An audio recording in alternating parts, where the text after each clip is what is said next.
नमस्कार, मैं Sandeep कसालकर। Crypto TV में आप सभी का स्वागत है।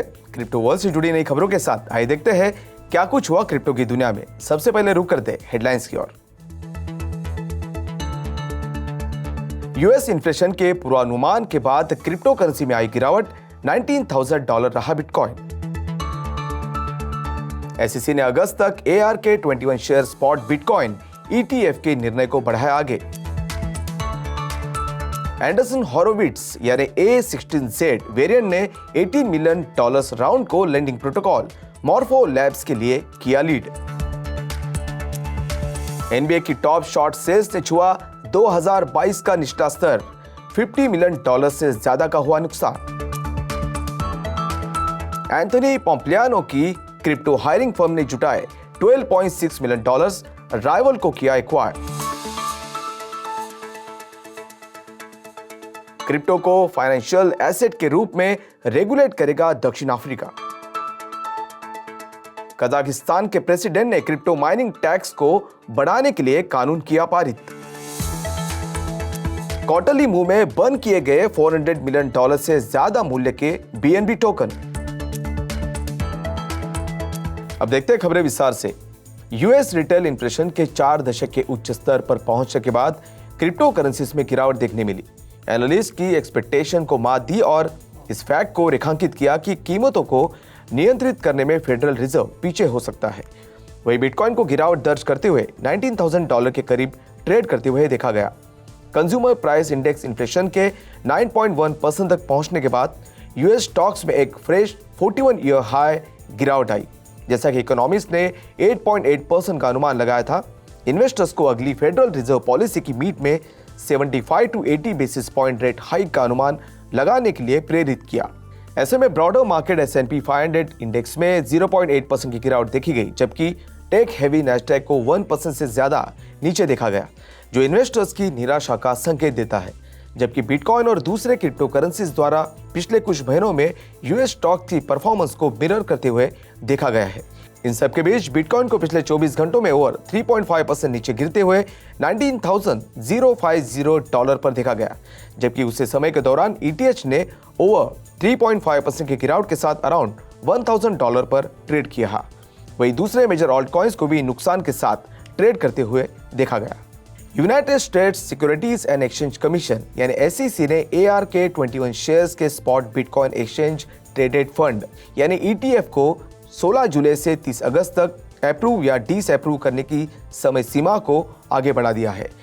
आर्क इन्वेस्ट ने Europe based ETF issuer 21 shares के साथ 2021 में CBOE BZX एक्सचेंज में लिस्टेड स्पॉट बिटकॉइन ETF के लिए फाइल करने के खातिर भागीदारी की, लेकिन SEC ने अप्रैल में इसके एप्लीकेशन को खारिज कर दिया। एप्लीकेशन ओरिजिनली मई में SEC के साथ फाइल किया गया था और 1 जून को फेडरल रजिस्टर में कमेंट के लिए पब्लिश किया गया था। इसमें चिकागो बोर्ड ऑप्शंस एक्सचेंज यानी CBOE BZX एक्सचेंज से प्रपोज रूल चेंज शामिल है। SEC ने कभी भी क्रिप्टो के सीधे संपर्क के साथ ETF को मंजूरी नहीं दी है, लेकिन BTC फ्यूचर्स से जुड़े इन्वेस्टमेंट व्हीकल्स को ग्रीन लाइट दी है, जिसमें वॉलक्री और प्रोशर्स के फंड भी शामिल है। डिसेंट्रलाइज्ड लेंडिंग सर्विसेज के लिए प्रोटोकॉल मॉर्फो लैब्स ने एंडरसन हॉरोविट्स यानी A16Z और वेरिएंट द्वारा को लीड किए गए फंडिंग राउंड में $18 मिलियन जुटाए, जिसमें 80 दूसरे इन्वेस्टर्स पार्टिसिपेट कर रहे थे। मॉर्फो को मौजूदा लेंडिंग प्रोटोकॉल जैसे कंपाउंड और आवे के साथ इंटीग्रेट करने के लिए डिजाइन किया गया है, ताकि पीयर टू पीयर लिक्विडिटी के माध्यम से हायर यील्ड्स प्रोवाइड किया जा सके। कंपनी के अनुसार मॉर्फो कंपाउंड कुछ हफ्ते पहले ही लॉन्च किया गया है और उसने लिक्विडिटी में $30 मिलियन एक्यूमुलेट किया है। बता दें कि मॉर्फो आवे आने वाले हफ्तों में अवेलेबल होगा। मई मार्केट क्रैश के बाद NBA टॉप शॉट्स ने जून में सेल्स की वॉल्यूम में तेज गिरावट देखी है। ये निश्चित रूप से फ्लो ब्लॉकचेन पर लीडिंग प्रोजेक्ट है, जो ऑल टाइम सेल्स वॉल्यूम में $1 बिलियन से ज्यादा है। एक रिसर्च के अनुसार जून में इसकी सेल्स वॉल्यूम अराउंड $7.67 मिलियन थी। वही क्रिप्टोपंक्स, बोर्ड एप यॉट क्लब यानी BAYC, mutant app yacht club यानी MAYC, मूनबर्ड्स और अदर डीड की सेल्स वॉल्यूम की तुलना में ये नंबर रिलेटिवली उसी समय के दौरान लो थी। जून की सेल्स में मई की वॉल्यूम के मुकाबले 44.95% की गिरावट देखी गई।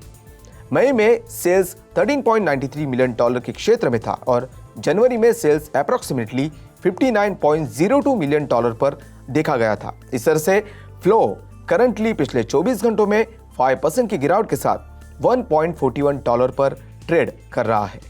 Miami based crypto recruitment and training firm inflection points के को-फाउंडर एंथनी पोम्प्लियानो ने $12.6 मिलियन फंडिंग राउंड और राइवल कंपनी के एक्वायर डील के बारे में खुलासा किया है। इन्फ्लेक्शन ने पीटर थियल की Thiel Capital, Fifth Town Capital, XYZ fund, Rose Park Advisors, blockchain के साथ दूसरे इन्वेस्टर्स के क्लच से फंड्स जुटाए हैं। फर्म ने रॉब पाउने द्वारा founded New York based crypto recruitment firm proof of talent को भी एक्वा किया है।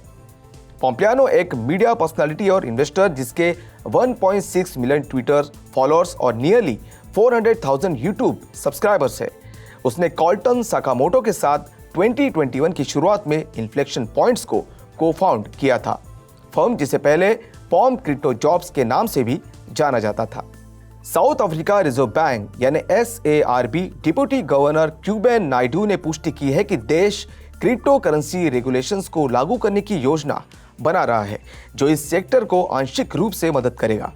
नायडू ने कहा कि कानून अगले 18 महीनों के भीतर जारी होने की संभावना है और पेमेंट ऑप्शन के रूप में क्रिप्टो करेंसी की पहचान नहीं करेगा, लेकिन एक फाइनेंशियल प्रोडक्ट के रूप में जिसका इस्तेमाल मेन स्ट्रीम सेक्टर में किया जा सकता है।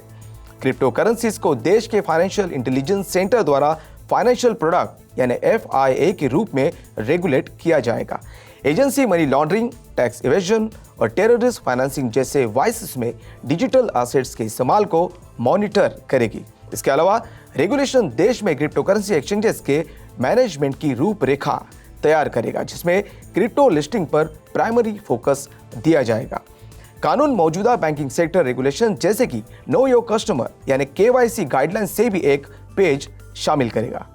कजाकिस्तान के प्रेसिडेंट टोकायाव ने देश के टैक्स और बजट में दूसरे मैंडेटरी पेमेंट्स में अमेंडमेंट के साथ टैक्स कोड के इम्प्लीमेंटेशन में सुधार के लिए एक नए लॉ पर साइन किया है।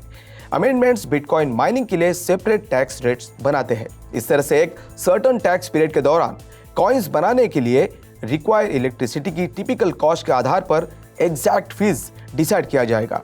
यह अमाउंट 1 कजाकिस्तानी टेंज से लेकर 10 कजाकिस्तानी टेंज तक अराउंड $0.0021 से $0.021 तक हो सकती है। हालांकि रिन्यूएबल एनर्जी सोर्सेस का इस्तेमाल करने वाले क्रिप्टो माइनर्स से कम टैक्स चार्ज किया जाएगा जो कि शामिल कॉस्ट की परवाह किए बिना पर किलोवाट आवर 1 टेंजे है। क्वार्टरली बर्न प्रोग्राम के हिस्से के रूप में बुधवार को एक नियोजित कदम में रफली $405 मिलियन मूल्य के 1.9 मिलियन से ज्यादा के BNB टोकन बर्न किए गए हैं। क्रिप्टो एक्सचेंज बाइनेंस ने एक पोस्ट में बर्न की पुष्टि की है। BNB बीकॉन चेन इकोसिस्टम को ताकत देता है और BNB बीकॉन चेन और BNB स्मार्ट चेन का नेटिव कॉइन है। ये क्रिप्टो एक्सचेंज बाइनेंस द्वारा 2017 में एक इनिशियल कॉइन ऑफरिंग के बाद जारी किया गया था। BNB को हाल ही में $219 पर ट्रेड करते हुए देखा गया था और इसकी 163 मिलियन टोकन की सर्कुलेटिंग सप्लाई है। तो आज के लिए बस इतना ही। क्रिप्टो वर्ल्ड से जुड़ी नई खबरों के साथ बने रहिए क्रिप्टो टीवी के साथ। तब तक के लिए मैं संदीप कसालकर आपसे विदा लेता हूं। नमस्कार।